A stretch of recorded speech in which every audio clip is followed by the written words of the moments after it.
حجة الله على خلقه يا سيدنا ومولانا إنا توجهنا واستشفعنا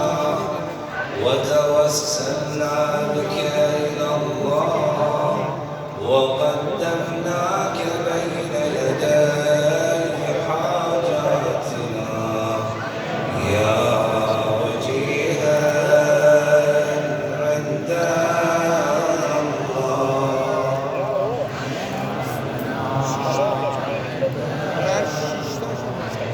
يا وجيها عند